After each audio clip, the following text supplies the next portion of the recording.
Bonjour à toutes et à tous et bienvenue dans ce nouvel épisode de Moment Critique. Aujourd'hui nous allons parler du film Dans l'ombre de Marie, ou Saving Mr. Banks dans la version originale. Putain, mais t'en as pas marre de parler tout le temps de Disney? Bon alors, j'ai envie de parler de ce film. Premièrement, parce que Mary Poppins est un très bon film et qui fêtera son 50e anniversaire en août.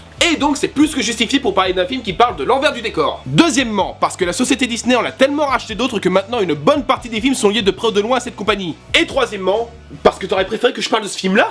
Bah ouais! Tu me dégoûtes! Eh bien oui, le film s'inspire de l'histoire vraie des négociations entre Walt Disney et Pamela Travers pour les droits d'adaptation de Mary Poppins au cinéma. Et honnêtement, c'est un plutôt bon film. Tom Hanks et Emma Thompson s'en sortent très bien dans leur interprétation, lui en Walt Disney et elle en Pamela Travers. Tiens, au fait, maintenant que j'y pense, Emma Thompson avait joué Nanny McPhee avant, qui est une sorte de dérivé de Mary Poppins, et maintenant elle joue l'auteur. Mon Dieu! Tout est lié! J'ai vraiment bien aimé la relation entre les deux protagonistes. L'un ne voit en elle qu'une personne difficile à convaincre, et elle bien sûr ne voit en lui que l'homme d'affaires prêt à exploiter et faire sien des œuvres de grands auteurs. Mais bon, durant la première demi-heure, on ne peut pas s'empêcher de penser que Pamela est une Chieuse de première! Elle remet tout le monde en place, n'est jamais contente, et refuse la quasi-totalité des idées des scénaristes et de Disney lui-même. Alors déjà, votre scénario c'est de la merde. Je ne veux pas de chansons, je ne veux pas de mots inventés, et je ne veux absolument pas d'animation comme dans vos films débiles. C'est clair? Putain, ça fait 20 ans que j'accepte tous vos caprices. Vous allez me les donner, ces putains de droits, bordel de merde! Bon, blague à part, le film est bon, mais il plaira pas à tout le monde. Disons qu'en fait, il cible un certain public, ceux qui ont vu et aimé Mary Poppins. Bon, je ne dis pas non plus que vous êtes vraiment obligé d'avoir vu Mary Poppins pour apprécier le film en lui-même, mais bon, ce film est tellement rempli de références et d'anecdotes à ce film-là que vous ne profiterez pas vraiment du film au maximum. Et puis quelque part, vous serez assez déçus si vous avez vu la bande-annonce avant. Au passage, je ne regarde les bandes-annonces qu'après avoir vu le film, car honnêtement, elle est assez mensongère sur le ton du film. Cette dernière laissait sous-entendre que Dans l'ombre de Marie serait une histoire familiale. Mary Poppins aurait réellement existé?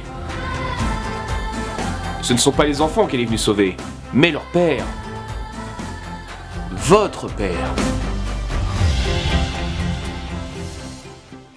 Alors qu'en fait elle est plutôt dramatique. Vous êtes viré! Vous allez crever. Je vais me suicider!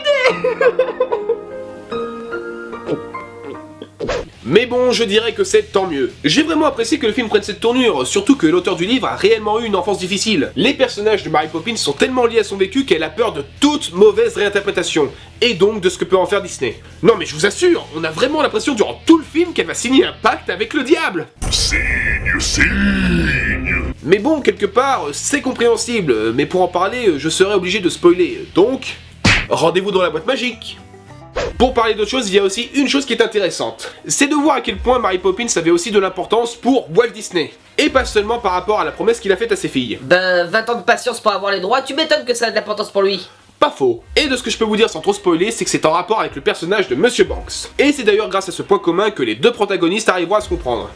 Et bien pour conclure, Dans l'ombre de Marie est un film qui semble simple, mais qui est en fait rempli de bonne qualité, avec ses moments drôles et ses moments plus matures et touchants. C'est un film que je vous recommanderais, mais seulement si vous avez vu Mary Poppins avant, histoire de mieux en profiter. Mais vu qu'il semble faire un flop, je vous conseille de vous dépêcher avant qu'il ne soit totalement déprogrammé.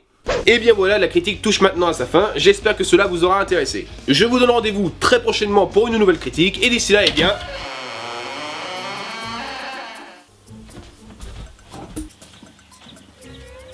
Le vent est à l'est.